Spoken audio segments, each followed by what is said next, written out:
자, 5장 올해도 꼭 뭐 한 문제 내지 많이 놓으면 한 3문제까지 놓는다 보셔야 되고요. 이 파트가 가장 중요한 파트입니다. 사실 전자회로에서 다른 건 다 포기해도 꼭 여러분이 시험 칠 것 같으면 포기하지 말아야 될 게 연산정복기다. 그리고 이거는 기출문제만 잘 분석하면은 3문제 놓으더라도 한두 문제는 꼭 맞출 수 있는 파트예요. 그죠? 기출문제 양이 그만큼 많다는 이야기이기도 한데, 상당히 기출문제가 다양하게 많이 나왔던 파트이기 때문에 요거 해석 잘하는 게 중요할 것 같아요. 자, 뭐 요거는 너무 쉬운 문제예요. 너무 쉬운 문제고, 사실 이런 게 안 되면 이제 좀 심각하다고 봐야 됩니다. 시험장 들어갈 친구가 이게 안 되면. 이게 두 개니까 이거는 저기 뭡니까? 하나하나 생각하면 되죠. 무슨 원리를 씁니까, 이거는?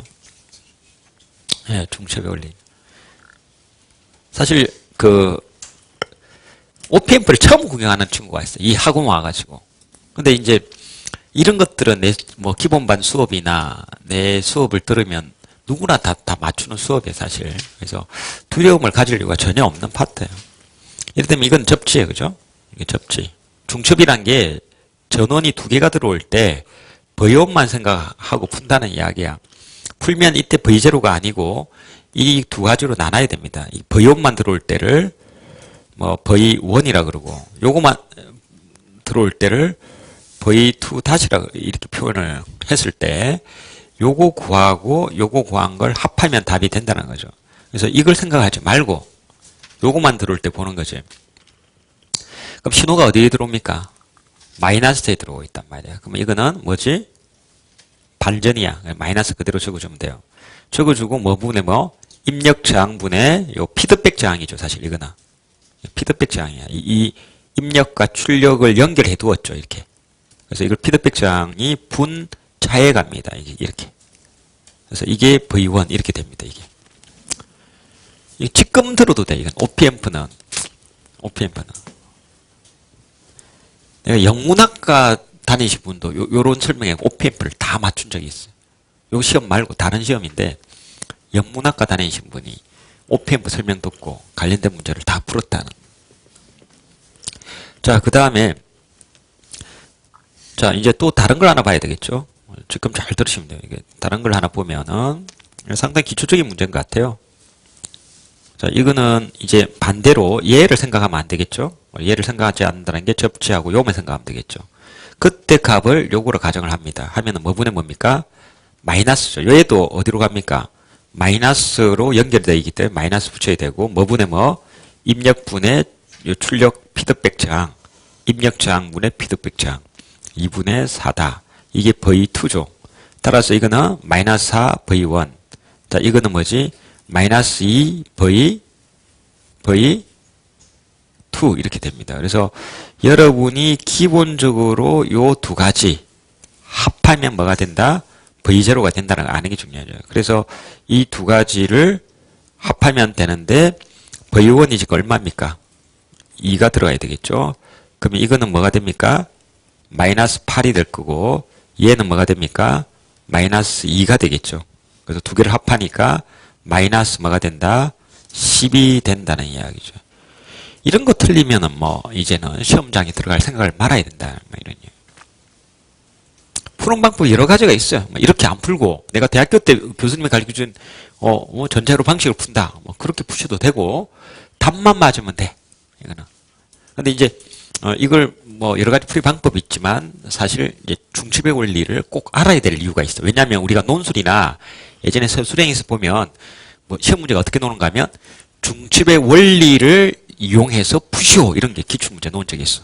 그렇기 때문에 내가 답만 맞춰서는 논술이나 서술에서는 감점이 있을 수 있다는 이야기예요. 그래서 중첩의 원리도 꼭 이 문제는 필요 없지만 우리 임용에서는 꼭 이 풀이 방식을 알아둬야 된다. 이런 이야기를 할 수가 있습니다. 됐죠? 자, 그 다음에 뭐 요거는 어떻게 됐냐? 이제 이거죠. 요거는 이제 알렐에 흐르는 부하 아니겠습니까? 요거는 이거는 뭐 이게 뭐 여기가 V0면요. 여기가 3V 아닙니까? 그죠? 자, 이상정진적 복기의 특징이 있죠. 여기 3V면 여기도 몇 볼트가 된다? 3V가 된다. 두 개는 항상 같아요. 정복기가 이상적이라는 말이 두 단자의 전압은 항상 같다는 이야기입니다. 뭐 여기서 3V면 요 단자도 3V예요. 그러면 이거 저항이 없으니까 여기도 손실이 없으니까 몇 볼트? 3V가 되니까 이거는 너무 쉬운 문제죠. 그러면은 여기 흐르는 전류는 뭡니까? ohm의 법칙에 의해서 RL은 뭐분의 뭐 30분의 3이 되니까 0.1이 답이 되겠다. 이런 이야기를 할 수 있죠. 됐죠? 이런 것도 못 풀면은 시험장에 들어가지 말아야 됩니다. 이런 거 못 풀면. 자, 됐죠? 뭐 질문할 거 질문하세요. 뭐 혹시나. 뭐 이렇게 안 풀어도 나는 뭐 답만 놓으면 된다. 상관없어요. 뭐 답만 놓으면 됩니다. 여러 가지 방식이 있을 수 있습니다. 답이 맞추는 게 가장 중요하고 일단은. 자, 이거는 외워놔야 되겠죠. 요거는 외워야 됩니다. 요거는 뭡니까? 피드백에 C가 있고 입력에 R이 있는 이 회로는 반드시 외워둬야 될 회로입니다. 우리 임용시험이 서술형에서 아주 수준이 높게 나옵니다. 그래서 뭐 그렇기 때문에 이 회로를 통째로 외워둬야 됩니다. 그죠? 뭐 유도하고 이런 거 다 필요 없습니다. 외워놔야 된다. 무조건. 그래서 이거는 뭐다? 저기 적분기입니다. 입력이 이렇게 들어가면 이거는 어떻게 된다? 이렇게 된다는 적분기라. 일정할 때 기울기를 가지게 만드는 게 적분이죠. 입력이 상수가 들으면 출력은 적분을 한다. 이거 뭐 어디 써먹느냐? 이거 뭐 여러 가지 써먹죠. 적분기는. 뭐 로페스 필터도 써먹고. 이게 아날로그 필터란 말이야. 이제 뭐 디지털 필터로 아날로그 필터로 구현할 수도 있어야 되고. 그럼 또 어디 써먹냐? 정상 상태 오차를 줄일 때 써먹어. 왜냐하면 출력이 나는 1을 원하는데 0.9밖에 안 나와. 1을 원하는데 0.9만 나온단 말이야. 정상 상태에서. 0.9가 나오니까 0.1이 부족하잖아. 그때 적분기를 쓰면 0.1만큼 따라 올릴 수가 있는 거야, 이렇게. 출력이. 그래서 정상 상태 오차가 났을 때 이런 적분기 회로들을 통해서 또 할 수 있고, 또 이게 뭐 적분기가 다른 말로 주파수 도메인에서 보면 저역 통과 필터야. 그래서 뭐 그런 특징도 있고. 너무 중요한 그림입니다. 시험에 수도 없이 많이 나왔고요. 요 관련해서는 꼭 암기를 해놔야 되고. 자, 그 다음에 또 보도록 하겠습니다. 뭐 이런 것들은 여러분이 좀 답은 뭐 여기 있습니다.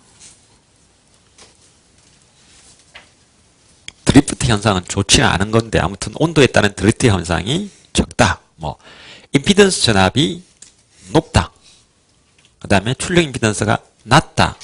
CMRR은 뭐야? 이상적인 정복기는 CMRR은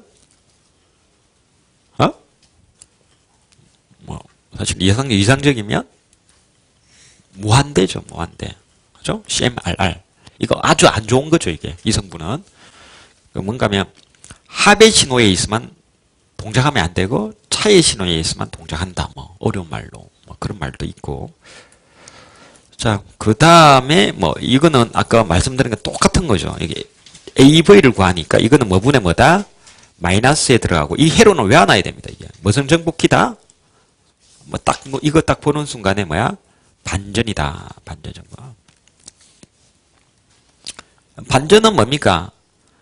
위상을 몇 도 바꾸는 거야?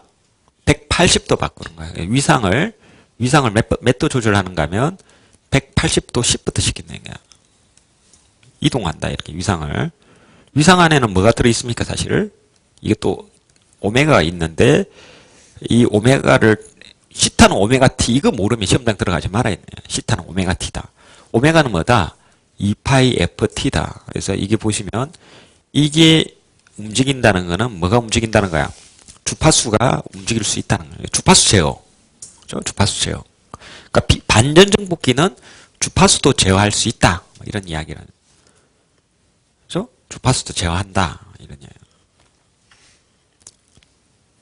그렇죠? 위상을 반전시킨다. 자, 이거는 뭐분의 뭐다? 아까 했죠? 요거 분의 요게 전압 이득이다. 뭐분의 뭐다? 10분의 100이니까 얼마다? 10이다. 이렇게 이야기할 수 있어야 된다. 이런 이야기. 자, 이런 것도 너무 이제 중요한 문제고 기본적인 문제입니다. 이런 기본이 잘 돼야 여러분이 서술형과 논술형이 나중에 잘 풀릴 수 있다. 이렇게 보시면 될 것 같아요. 자, 그 다음에 이게 또 나왔죠. 이제 뭐 같은 패턴인데 이게 조금 난이도가 높아졌죠. 이게 중첩의 원리를 써서 푸는 거죠. 그죠? 중첩을 풀었는데 이번에는 이 두 가지를 또 V1 다시하고 V2 다시로 나눕니다. 자, 이것도 신호가 어디 들어가고 있습니까? 이게 신호가 하나는 마이너스 들어가고 하나는 이번에는 좀 아까하고 다르게 플러스에 들어가고 있어요. 그래서 마이너스에 들어가면 이제 접지를 하면 되겠죠. 이거 무시하고 접지를 해버리니까 사실 이거는 신경 안 써도 되죠. 이 접지를 하면 이게 전류가 없기 때문에 이건 뭐 의미가 없어요. 전류가 흐르지 않으면 저항은 뭐 의미가 없다. 그러니까 0으로 보면 된단 말이에요. 전류가 흐르지 않으니까 접지를 하면. 자, 그러면 여기만 전류가 흐르니까 이거는 뭐 분의 뭐다? 마이너스가 되죠. 반전이니까 R1 분의 뭐다? R2가 된다는 이야기입니다. 자, 근데 이제 밑에 걸 또 봐야 되겠죠. 밑에 거 좀 어려워. 그죠? 요거는 이제 생각을 안 해요, 이제. 안 하는데, 요 놈은 생각을 해야 되는 거야. 요 놈 생각했더니, 어디 들어갑니까, 이게? 플러스에 들어간다고, 이거. 그러니까 플러스에 들어가면, 어떤 일이 일어나는가 하면, 요거는 비반전 정폭기야. 그래서 이 그림을 외워야 됩니다. 비반전 정폭기. 대표적인 그림이야. 그죠? 그때는 어떻게 된다, 이게? 이거, R1 하고 R2가 이렇게 되죠. 이제 똑같이 위시가 같은데 뭐가 들어가 있습니까? 더하기 1이 들어간다고 외워둬야 된다는 거지. 더하기 1이 들어가. 그죠? 이게 더하기 1이 들어가는 거야. 하고 이제 전압은 V2를 적으면 안 되죠. 바로 뭡니까? 이 단자의 전압을 적어야 돼. 이 단자의 전압. V2 하면 이거 오답이야. 그죠? 그럼 단자의 전압은 뭐 분의 뭐다? R3 더하기 뭐 R4 분의 뭐가 된다? R4 뭐가 된다? V2가 된다. 전압분배 법칙이야, 저게. 그러니까 이 값이 어디에 들어간다? 이 여기 있는 전압 자리에 들어가야 된다는 이야기야. 그죠? 이게 이제 이 문제가 이제 어렵다는 이유야. 그래서 비반전 정폭기에서 반전단에 피드백 요소하고 입력 요소가 들어가고 있고요. 그 다음에 플러스단에 들어가는 조 V2에서 바로 뽑기에 무슨 단? 입력단 전압을 구해야 된다는 거야. 전압 분배 법칙에 의해서. 그죠? 그래서 여기에 들어가는 게 V2 하면은 이제 틀린 답이 돼버리는 거예요. 그치? 그래서 그거 하나 조심해야 돼요. R3 더하기 R4 분의 R4 V2가 된다. 자, 비반전 정폭기하고 반전 정폭기는 그림을 자유자재로 그려야 됩니다. 시험 문제 딱 나왔다. 비반전 나왔다. 이렇게 하면 위상을 바꾸기 위한 목적이다. 그치? 위상을 바꾸는. 그 다음 비반전은 뭐 하는 목적입니까? 이득을 높이는 목적이야. 그치? 이득을 높이는 목적이야. 이득을. 그러니까 그 이동을 시키는 시프트 시키는 목적을 하려면 반전을 쓰는 거고 그냥 크기를 크게 하려면은 비반전을 쓴단 말이야. 그럼 아까 정상 그 상태 오차를 개선할 때 적분기를 쓸 수도 있지만 적분기를 쓰면 뭡니까? 기울기를 탁 만들어내지. 그럼 순식간에 뭡니까? 오차를 개선할 수 있는 적분기를 쓸 수도 있지만 이득 자체를 이렇게 높일 수도 있어요. 그죠? 잘 쓰지는 않지만 이득 자체를 높일 수 있다. 그거는 이제 시작할 때 많이 쓰죠. 시작할 때 이득을 그냥 나는 정복기에서 많이 쓰는 거죠. 내 음성은 1밖에 안 되는데 매 뒤에 있는 사람을 좀 음성을 듣게 하고 싶다. 그럴 때는 목적이 뭡니까? 이득을 크게 해준다. 목적이 다른 거야. 아까 적분기는 출력이 내가 원하는 출력이 나와야 되는 거죠. 그러니까 문제입니까? 나는 목소리 1이지. 저 뒤에 있는 사람은 듣기끔 하려면 전압이 100이 돼야 돼. 그러면 내가 뭘 하는가 하면 비반전을 써서 100을 만듭니다. 일단. 100을 만들어 봤는데 어떤 이유에 의해서 90밖에 안 나와. 나는 분명히 비반전을 써서 100이 갈 거라고 생각했는데 실제 측정을 해보니까 어떤 현장에서 어떤 여러 가지 환경 조건에 의해서 90밖에 안 나오는 거야. 이거는 이상적인 조건이야. 이상적인 정폭기니까 당연히 100이 놓을 수가 없어요. 이걸로 여러분이 공식에 의해서 100을 만든다 하더라도 실질적으로 보면 뭐 전선이라든지 반도체의 특징 이렇게 해서 절대 100이 놓을 수가 없습니다. 그러면 어차피 90밖에 안 나오지. 그럴 때 어떻게 하나? 나는 100을 원했는데 90 나왔어. 그럴 때 뭘 합니까? 출력단에 뭘 단다? 아까 적분기를 달아서 그 10을 보상해주는 용도로 적분기를 또 쓴단 말이에요. 아시겠죠? 그런 것도 좀 알아놔야 된단 말이에요. 맨날 이렇게 이론하고 이제 이상적인 조건하고 현장은 항상 달라요. 그렇게. 그래서 항상 이런 비반전하고 항상 적분기는 같이 많이 씁니다. 그래서 그 P라고 합니다. 이게 P가 뭔가 하면 프로포셔널, 이게 뭔가 하면 비례 뭐 이런 거 하면 이게 아까 같이 내 목소리는 1밖에 안 되는데 100을 원할 때 이게 비례적으로 이렇게 이런 비반전적 복기를 프로포셔널이란 말을 많이 쓰고, 아까 그 적분기는 영어로 인테그랄 뭐 이렇게. 그래서 아까 같이 P와 I를 통해서 이제 아까 같이 제어를 하는 걸 우리는 PI 제어란 말도 씁니다. PI 제어. 그러니까 PI 제어를 하려면 이제 비반전적 복기하고 일반적으로 적분기를 많이 쓰면 PI 제어가 가능한 저기다, 컨트롤러다, 이렇게 마이크로 프로세스 컨트롤러에서 이제 그런 이야기를 많이 하죠. 그죠? 네, 그렇습니다. 아무튼 PI 제어.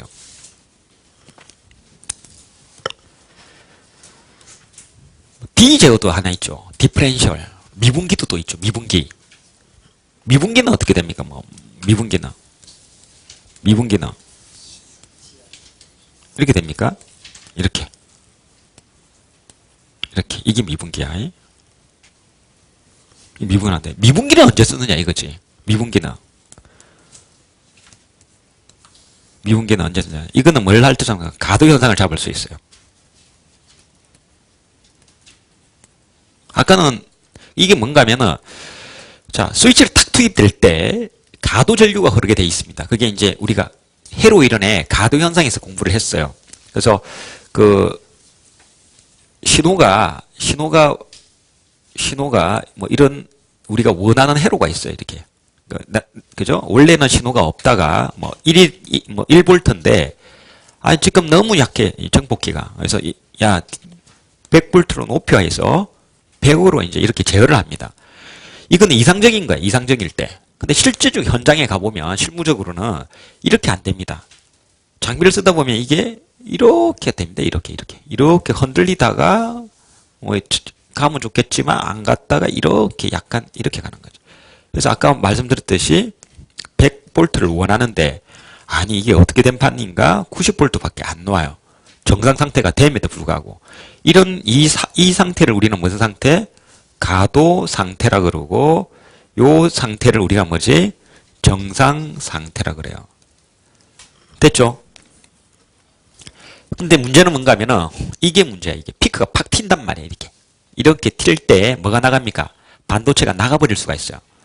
반도체는 보통 5V만 넘어가도 견디기 힘들어요. 보통 5V 전압만 가해도 일반적으로 쉽게 고장이 납니다. 이제 일반적으로.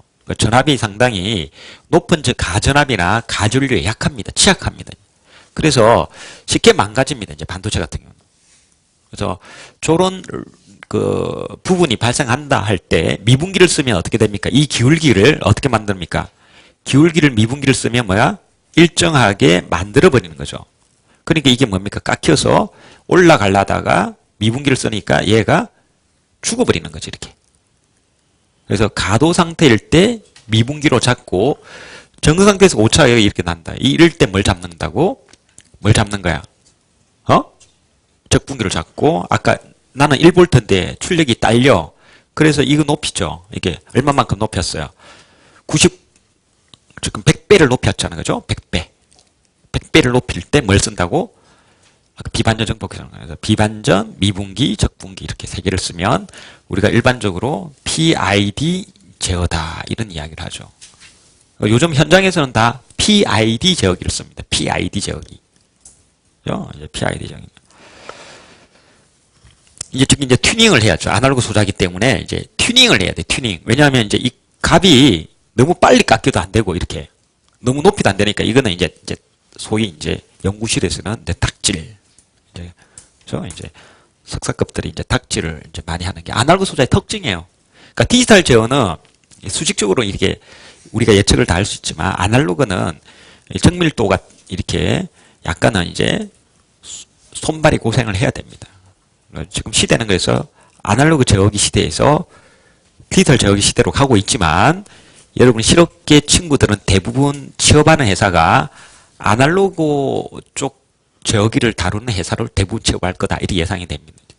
그죠? 디지털 제어기를 쓰는 거는 이제 좀 글로벌 리더 기업들이 삼성전자 같은 기업들이 쓰는 연구개발할 때는 많이 앞선 기술로 쓰지만은 사실 중소기업 같은 경우는 그렇게 잘 따라가지 못하고 좀 이제 아날로그 제어, 그죠? 이런 납땜 이런 것들을 많이 씁니다. 그래서 PID 제어기가 이제 사실 마이크로 프로세스 컨트롤러에서 상당히 중요한 역할을 하고 있습니다. 이제. 자, 아무튼 여기서 여러분이 비반전 정폭기를 구성하는 거 잘 기억해야 되고요. V1을 통해서 이제 뭘 할 수 있다? 위상도 좀 이게 이거는 딜레이를 시킬 수 있죠. 180도 때에 따라서 뭐 이렇게 그죠? 뭐 90도 이런 값도 만들어낼 수가 있어요. 소자를 뭘 쓰냐에 따라서. 그래서 위상 제어에 관련이 있는 뭐 대표적인 반전 정폭기, 그 다음에 이덕, 그죠? 이덕에 관련된 대표적인 비반전 정폭기, 그 다음에 가도 현상 개선의 대표적인 미분기, 그 다음에 정상적 오차 개선의 대표적인 적분기. 요즘 시험에 계속 그 소자들 섞어가지고 개념적인 게 자꾸 나와요. 올해 기출문제도 논술형이나 서술형 보면 상당히 이런 개념을 잡고 있지 않으면은 풀기가 힘든 이제 그런 개념적인 문제가 나오고 수식보다는 그래서 그런 개념이 중요할 것 같다. 그래서 요 두 개는 더하면 되죠. 더하면 되고 원하는 V1, V2, R1, R2 주어진 조건을 다 대입하면 식을 간수할 수 있는데 그거는 생략하겠습니다. 자, 그 다음에 이제 이게 연산정폭기인데 요 연산정폭기에서 입력장, 이상적인 연산정폭기 입력장, 출력장은 전압정폭도죠. 이상적인 전압정폭기는 입력장은 얼마입니까? 무한대. 출력장은 0. 전압정폭도는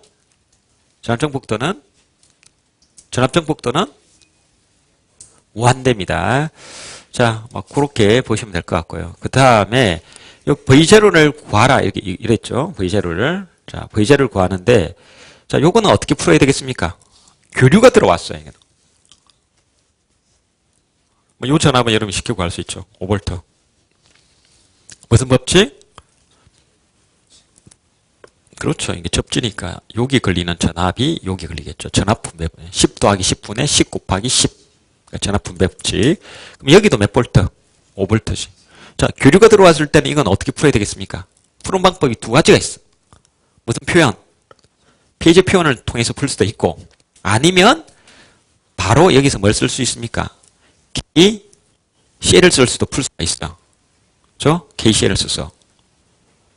자, 여기서 KCL을 써서 풀면 식을 한번 만들어 드리겠습니다. 자, 식을 만들면 어떻게 됩니까? 여기로 가는 전류는 요걸 전류는 공식을 알아야 돼. I는 C dT분의 dV. 그게 전류식이야. 콘덴서가 있을 때는 I는 C dT분의 dV야. 그럼 요거가 가는 전류는 어떻게 됩니까? C1 dT분의 D 뭐 5 빼기 VA 이렇게 적을 수 있죠. 더하기 여기는 전류가 흘러요? 안 흘러요? 이 안은. 이상적이면 입력 전류는 존재하지 않는다. 왜? 저항이 입력 저항이 무한대이기 때문에. 그지? 어디로 갑니까 이게? 여기로만 갑니다. 여기로만. 그지? 여기로만 가니까 이 전류는 어떻게 됩니까? R1에 뭐 5 빼기 뭐가 된다? V 제로는 뭐가 된다? 0이 된다. 구했잖아요. 그죠? 됐죠? VA는 주어졌기 때문에 V제로는 쉽게 구할 수 있죠? 굳이 뭐 페이지 표현 쓰면서 왔다 갔다 안 해도 되지. 뭐 덩카이로 그리고 이런 건 OPMP에서 쉽게 이렇게 VA 넣고 미분해서 R1, C1 값 넣고 V0 가면 되겠죠? 중요한 건 여기입니다. 여기. 이 노드에서 나가는 전류는 두 방향밖에 없다는 거죠. 여기로는 나가지 않아요. 그러니까 간단하게 이렇게 푸는데 이 공식을 알아야 돼. 컨덴서일 때는 I는 C dT분의 dV. 그치? 이거는 이제 오음의 법칙이니까 뭐 이거는 쉽게 알 수가 있지 않나. 틀렸다. 빨리 말해야지. R1 여기로 가야지. 그죠? 틀렸다.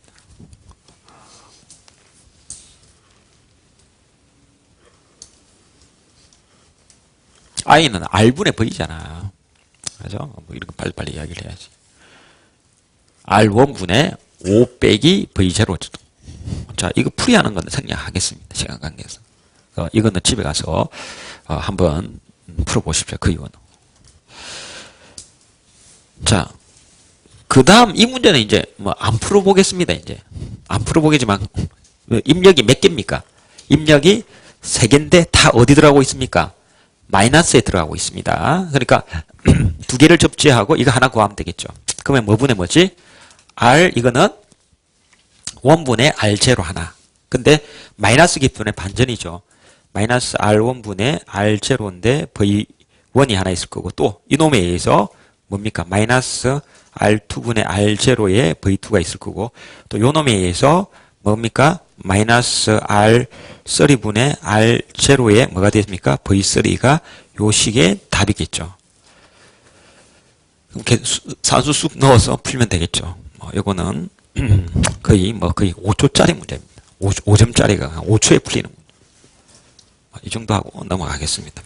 뒤에 풀이는 그렇게 안 풀었어. 풀이는 KCL을 이용해서 안 풀어봤으니까 이 풀이하고 금방 풀이하고 시간차가 여러분 계산 속도가 어떤 게 더 빠른지는 한번 집에 가서 고민해 보십시오. 여러분이 시험장 놓으면 풀이에 대해서 중첩의 원리가 훨씬 더 계산 속도가 빠름을 알 수가 있습니다. 시험장에서 상당히 시간은 중요합니다. 임용고시에서. 자, 이것도 정복도는 계속 같은 문제의 반복입니다. 그래서 우리 임용에 보면 특징이 딱 정해져 있어요. 아까 이런 것들을 우리는 뭐라 그런가 하면 마이너스를 묶어내면은 뭡니까? 다 도와줘. 그래서 이걸 가상기라 그래. 가상기란 말도 씁니다. 즉, 우리가 CPU의 핵심이 뭡니까? 이제 CPU 핵심이. CPU 핵심은 당연히 이 안에 ALU가 있을 거고, 그 다음에 이제 기억 공간이 조금은 있겠죠. 기억 공간을 우리가 레지스트라고 하는 그렇죠? 레지스트라. 그래서 ALU 레지스트인데 이건 뭐 하는 장치입니까? 이게 연산 이게 로직이라서 논리 장치야. 이 논리란 말이 얘는 뭐만 연산한다는 겁니까? 논리는 0과 1밖에 없어.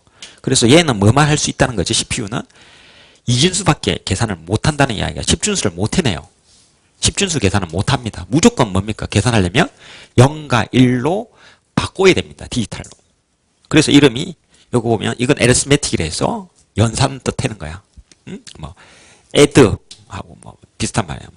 그러니까 연산의 핵심은 뭔가 하면 도하기야 또. 도하기야. 그래서 이제 금방 말한 이제 가상기는 이제 뭡니까? 우리 인간 인터페이스야. 아날로그. 요거는 뭔가 하면 디지털이기 때문에 요 CPU는 ALU는 누구 인터페이스인가 하면 01 디지털 인터페이스야. 그러니까 다른 거지 이제. 그치? 아날로그는 에서 말하는 가상기하고 얘가 결론적으로 요거도 핵심은 여기 연산은 도하기야. 가상기야, 가상기. 이 가상기하고 다르다는 이야기야. 요 가상기는 이진수 가상기고 그 다음 지금 말한 거는 10진수 가상기야. 됐죠? 이거 가상기 차이점도 아셔야 될 것 같아요. 아날로그 소자가 어떤 특징이 있나? 그다음 존엄하고 비교해서. 요거는 어떻게 만듭니까? 요거는 우리 정가상기 시험에 앞 시간에 한번 했지만 엄청 나오죠. 정가상기. 그래서 정가상기를 구현하는 거는 꼭 시험장에 정리해 두고 들어가야 될 중요한 거다. 이렇게 볼 수 있는데 아무튼 이것도 중요한 아날로그 가상기다. 이렇게 볼 수가 있죠. 더하면 되잖아, 그냥. 근데 이거는 더했더니 부호가 마이너스가 나오잖아요. 그죠? 그래서 어떻게 합니까? 또 하나 더 후단에 뭘 달아주는가 하면 반전을 달아주면 플러스로 바꿀 수 있어요. 그런 목적이라면 부호가 마음에 안 들면 그죠? 2 더하기 2인데 마이너스 한 놈 이상하잖아요. 자, 그 다음에 이제 이거는 이제 정복도인데 정복도는 무조건 뭡니까? 이상적이면 아까도 말했던 무한대, 입력도 무한대, 출력은 0, CMRR은 무한대 이렇게 넣어요.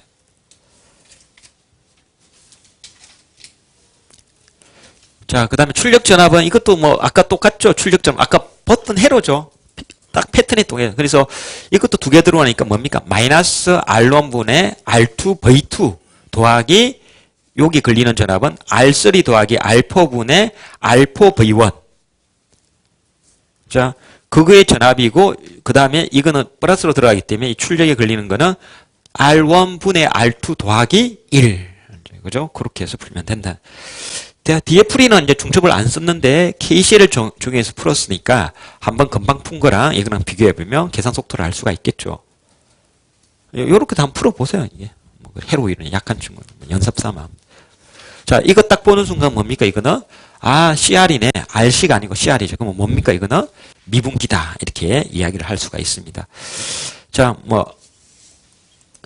이거 풀인 거는 뒤에 보세요. 푸는 거는 뒤에 보는데, 아무튼 외워놔야 되죠. 이거는 시정수인데, RC는 DT분의 DV. 이거 외워둬야 돼. 유도는, 참고하시는데 꼭 결과 외워놔야 돼. 이거 외우지 않으면, 나중에 우리 논술이나 서술에서 설계형 문제가 나오면 풀기가 힘들다. 이렇게 봐야 됩니다. 그래서, 마이너스가 또 들어갑니다. 마이너스 RC DT분의 DVS를 외워두고 풀어야 됩니다. 이거는 제가 공부를 여러분 시키는 거니까 유도도 해두었습니다. 이렇게. 유도를 해두는데, 공부를 해야 되니까 유도를 했지만은 이 문제는 외워둬야 됩니다. 결과를 반드시. 그러니까 연산정복기는 결과를 외우지 않으면 안 돼. 유도도 해둬야 되고, 결과도 외워두고, 마지막 때 그걸 여러분이 시험 전날이나 당일 한번 봐야 된단 말이야. 그러니까 별도로 뭡니까? 이런 중요한 것들은 서브노트로 어디 정리해둬야 되겠죠. 해서 꼭 외워둬야 돼요. 지금 외워봐야 까먹습니다. 지금은 어떤 게 더 좋은 거야? 유도 한번 해보는 게 그죠? 기억에 더 오래 갈 수가 있습니다. 그래서 유도 꼭 한번 해보시고 집에 가서는 결과는 꼭 암기하시고 그때까지 시험이 지금 2달 남았잖아요. 그죠? 그때까지 기억을 못 가져가니까 별도로 정리 노트 만들어야 됩니다. 외워야 될 공식 정리 노트 만드시고 공교도 지금 외워야 될 게 많단 말이야. 공교는 안 외우면 안 되죠. 내가 모의고사 때도 이야기했지만은 안 외우면 안 돼. 외워야 된다. 똑같이 써야 돼. 아닌 것도 있지만 이제 그럴 경우를 대비해서 서브노트 만들어 놓고 이건 언제 봐야 됩니까? 지금 봐도 의미가 없어.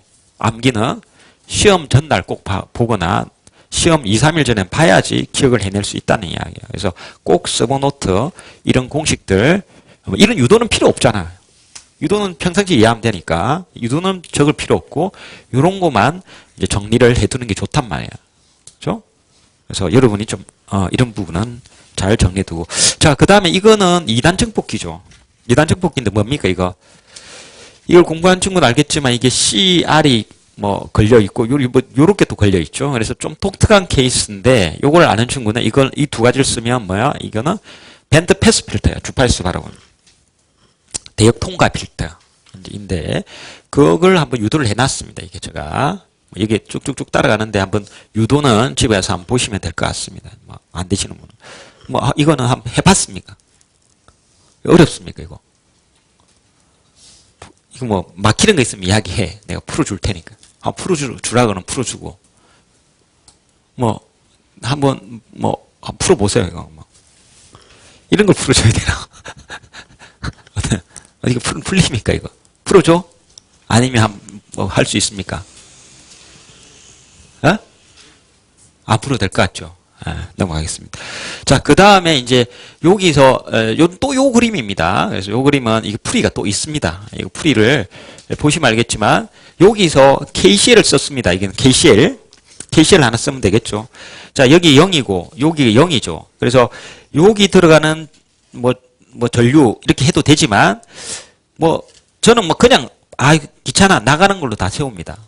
세워가지고 0으로 기준에 이게 VT를 주어놨으니까 여기서 KCL 방정식 하나 놓아야 되고 여기서 무슨 방정식? KCL 방정식이 2개가 필요한 거예요. 이거는. 그지? 노드에서. 그럼 여기서 나가는 전류의 합은 뭐가 된다? 0이 된다. 여기서 나가는 전류의 합은 뭐가 된다? 여기서 0이 된다는 식 2가지를 사용해서 풀고 있다는 이야기야. 그렇죠? 그래서 풀면은 V인분의 Vout를 풀을 수가 있다는 이야기입니다. 자, 그 다음에 요거가 엄청 어렵게 나왔던 문제인데 이거 외우는 친구는 외워요. 이제 이게 2차 능동 필터야. 2차 능동 필터인데 요것도 아는 친구는 그냥 RC하고 관련 RC분의 1이죠. 그래서 RC분의 1을 좀 잘 기억하면 될 것 같고 이것도 사실은 RC분의 1이에요. 이게 답이 RC분의 1이야. 그러니까 모르면 RC분의 1이야. 일단은. 그죠? 모르면 Rc분의 1인데, 요런 것도 오메가는 Rc분의 1입니다. Rc분의 1인데, F는 당연히 2파이 F이기 때문에 F는 2파이 Rc분의 1이 됩니다, 이게. 두 개 다. 그래서 지금 보시면 2파이 Rc분의 1이 답이 되는데, 이것도 마찬가지예요. 이것도 RC입니다. RC. 이거 보시면 2파이 RC분의 1이 나옵니다. 유도는 상당히 까다로워요. 이게 까다로운데 한번 풀이를 따라서 해보면 될 것 같고, 이게 2차 능동 필터 의미도 좀 알아야 되겠죠. 2차 능동 필터 의미는 뭔가 하면은 2차 능동 필터 의미는 이 보도선도를 그리면 여기서 최종 계산한 값 RC가 얼마가 나온다는 거죠. RC가 10의 4승 정도가 나온다는 이야기 아니겠습니까? 놓기 때문에 이 커기 선도가 일정하게 가다가 어떤 특징이 있다? 여기서 기울기가 얼마지? 기울기가 얼마가 됩니까? 이 기울기가. 2차란 말이 기울기가 얼마가 되지? 마이너스 얼마? 40 데시벨이 된다는 거야. 디케이드당. 그죠? 요게 2개야. 3개가 되면은 당연히 요만큼 돼서 마이너스 60이 될 거고. 뭐 4개는 마이너스 80, 1개는 마이너스 20. 이게 누가 될수록 좋은가 하면 이게 딱 이렇게 되면 좋아. 뭔가 뭐 이게 주파수니까 원하는 주파수는 딱 통과하고 원치 않는 거는 딱 차단하는 이런 필터가 이상적인 필터야. 그래서 딱 이 주파수 이내는 잘 통과하고 정폭 잘하고, 이 주파수 이상은 일체 다 차단하고 정폭 못하고, 그래서 원하는 주파수만 딱 통과시키고 차단한다는 게 완벽하게 뭘 제거하는가 하면 노이즈 제거 필터가 되는 거야. 노이즈가 이런 쪽에 많거든요. 그래서 노이즈는 완벽히 차단하고 우리가 원하는 신호만 딱 통과하면 되는데, 이 세상에 있는 필터는 대부분 1개입니다. 1개. 많이 해도 2개야. 지금 2개. 2개입니다. 2개. 그러니까 2개 필터가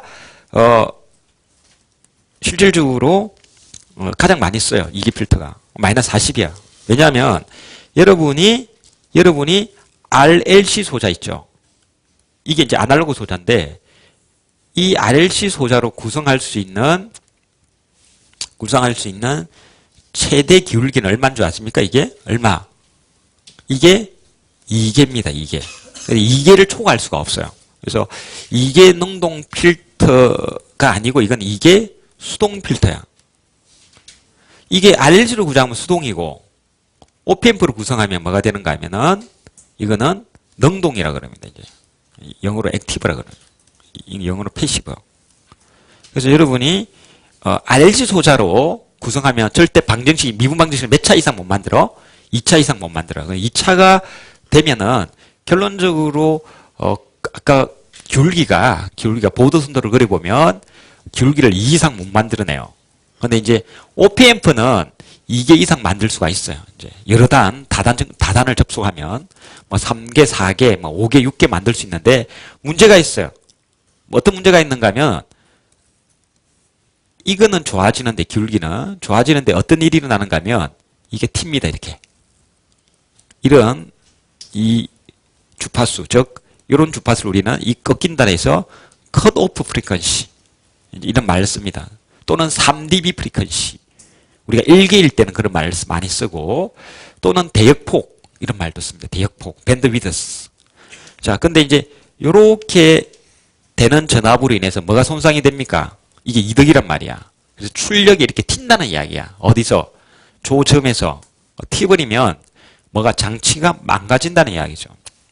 그래서 이게 섣불리 이제 이 기울기를 높이 할 수는 없어요. 그래서 강전하는 사람들 중에 뭐 이렇게 발전기나 강전, 그러니까 이런 쪽은 이게 튀버리면 막 수십만 볼트가 될 수가 있거든요. 왜냐하면 우리나라 전기가 상용화 된 전기가 76만 5천 볼트야. 그죠? 그래서 뭐 거기에서 조금만 올라가더라도 이 전기에 견딜 수가 없어요. 이 정도 전압 같으면 사람도 쉽게 죽이는 전압이에요, 이게. 그죠? 그래서 뭐 우리가 이제 핸드폰에 이런 작은 약전 쪽에서는 뭐 이렇게 기울기를 높여가지고 이렇게 뭐 튀더라도 기기가 망가지는 게 다지만, 우리가 강전하시는 분들은 요게 높아져 버리면 이제 뭐 대형 화재로도 이어지고 뭐 대형 폭발로도 이어지기 때문에 2개 이상은 저희 또 쓸 수도 없고, 지금으로서는 이제 2개가 최대값으로 봅니다, 이제. 그래서 수동소자 중심으로 강전하신 분들은 가고, 그 다음에 이제 약전하는 사람들은 OPM프를 통해서 이제 이 귤기를 훨씬 더 높여서 성능을 개선할 때 쓰죠. 자, 뭐, 그 정도로 좀 설명하고, 유도하는 거는 한번 집에 가서 해보시면 될 것 같습니다. 자, 그 다음에 이제 이런 문제도 뭐, 요즘 또 많이 이제 노는 대표적인 문제입니다. DA 뭐, 변환기는 신호 변환인데, 요걸 또 여기 넣어두었어요. 신호 변환 회로인데, 이건 전자료 교과서도 있습니다. 있는데, 요것도 똑같이 이제 신호가 여기 들어가잖아요. 그죠? 이게 이런 게 뭔가 하면은 이제 디지털이 뭐 0, 1 이렇게 들어간다는 이야기가 그러면 요거니까 이것도 계산할 때 무슨 원리를 쓰면 되는가 하면 중첩의 원리를 쓰면 돼요. 중첩의 원리. 이게 접지니까 위에는 접지가 된 거죠. 이렇게 볼 필요 없고 밑에도 따로따로 보면 되죠. 따로따로 보니까 위에는 뭐가 되어 있습니까? 위에는 반전정폭기죠. 반전정폭기. 위에는 반전단인데 신호는 실질적으로 안 들어가고 있죠. 안 들어가기 때문에 전체는 뭐가 되는 겁니까? 신호가 안 들어가기 때문에 비반전이죠. A, B, C, D에 신호가 들어가기 때문에 이거는 비반전 정폭기야. 그래서 1, 아까 뭐분에 뭐, 요 입력금형 관련된 저항분의 아니, 이거 아니고, 요거 분의 요거죠. 우리가 아까 요쪽 파트가 되니까 어떻게 됩니까? 2에 요쪽 전압이 되는 거지. 그죠? 아까 공식을 말하면 100분의 100 더하기 1인데 여기에 전압을 이제 구해서 여기 넣으면 출력이 V0가 나온다는 이야기지. 그죠? 그래서 100분의 100이니까 그러면 이게 작동할 때 100이니까 이 두 개가 지금 들어가는 신호가 들어간단 말이야. 이 두 개가. 신호가 들어가는데 이것도 어떻게 합니까? 중첩을 쓰면 돼요.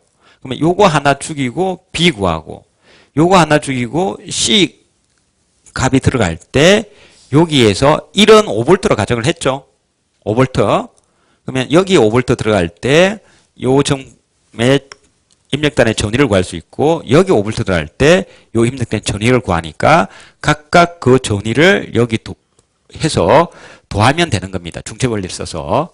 그래서 이 정도 수준까지 나오는데 이 결과식을 외우고 있는 친구도 있죠. 요런 것들은 아까 뭐 이런 거니까 이게 2가 되니까 요런 식으로 주어진다는 걸 외우고 있죠. 그래서 신호가 D가 들어오면 요 D가 들어오면 2의 몇 성인가 하면은 이제 1성 요소에 해당되는 거고 이제 이게 2의 1성 요소, 2의 2성, 2의 3성, 2의 4성 요소다. 이렇게 보시면 돼요. 그래서 입력단에서 가까운 게 2의 1성, 2의 2성 이렇게 해서 분자에 이 값을 넣어주면은 구하고전 답이 나온다는 이야기야.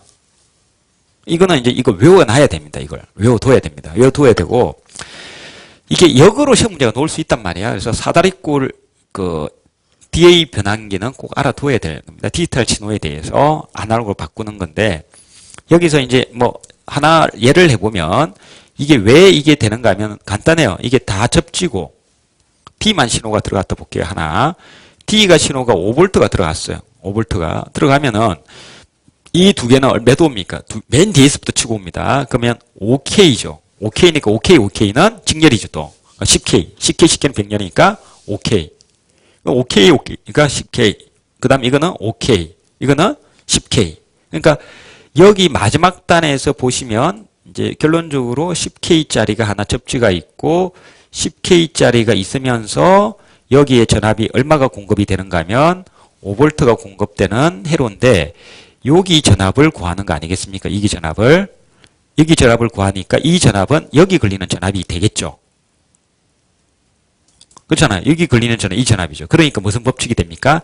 전압 분배의 법칙이니까 이 5V에 얼마가 된다? 2분의 1이 되는 거죠. 10이니까. 그래서 아까 여기가 들어가는 게 2의 몇 성? 1성분의 D란 말을 했고 이 D가 0이면은 접지니까 당연히 신호가 죽어버리는 거고 이 D가 신호가 논리가 1이 들어가면 원래 값의 몇 분의 1이 된다? 2분의 1이 되니까 2.5가 되죠.